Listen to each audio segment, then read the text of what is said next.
Something that you were mentioning reminded me of, so I practice meditation. Uh, Yes. I like to practice mindfulness. And something that I have learned in meditation is I first got into meditation because I have anxiety, right? And the problem with anxiety is that you you really believe your thoughts. So like the racing thoughts will come and they present to you as facts and you believe them. So I had to change my mindset from, okay, well, I always believe my thoughts. So why don't I tell myself good things, you know? Hmm. And and it's sort of like you got to practice it, right? But if you can begin to positively affirm certain things, they present to you as facts in your head, it becomes more habitual. And that I just know from experience has worked for me. But when I talk to people, I like to, in order to make sure I understand, I have to like kind of say things back so that like Hmm. cognitively I can make sure I understand.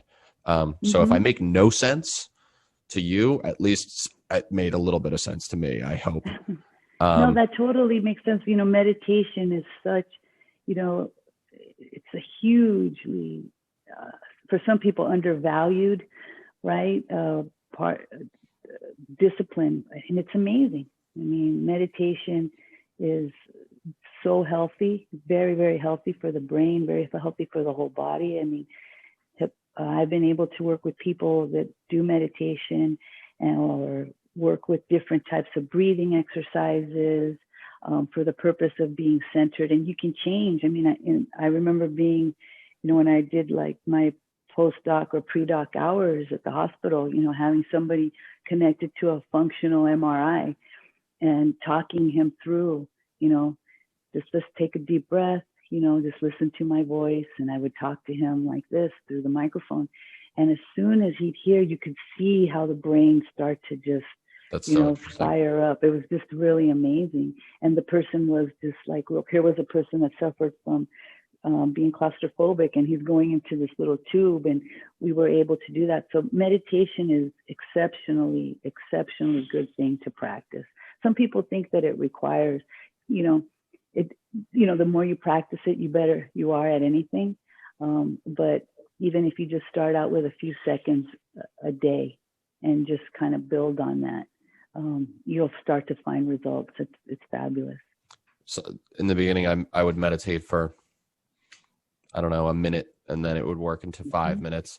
And the most I can really do is like 20 Mm-hmm. before I come out of it. And like during the meditation, I'll be doing an exercise with something and I'll be like, okay, come on, like, let's do this. Let's go to bed. Mm-hmm. Let's shut this off. Mm-hmm. And then you got to like force yourself to sit through it kind of. But it is like exercise. You don't go to a Mm-hmm. gym and have like a plotted out exercise thing and be like, I'm not going to do that last part. No, you finish it up, even if it hurts and you don't want to do it anymore and you're hungry. Because then you know that afterwards you can go do other things. Yeah, you go ahead. I mean, and that's one of the things, like for attorneys, a lot of times you see them as they're getting ready, right, to before the judge walks in, you know, they're each into their own notebooks, like maybe getting their stuff ready, just getting themselves really centered in their little piece of real estate for that for that experience, right? This is where I am. And I notice them, they'll take deep breaths, or start looking around, making sure their comfort foods and all the stuff that they need are close by. Um, so being able to be centered is like something that's very vital to anybody that's needing to present an argument that is going to be, torn apart and judged. Very, very important place to start.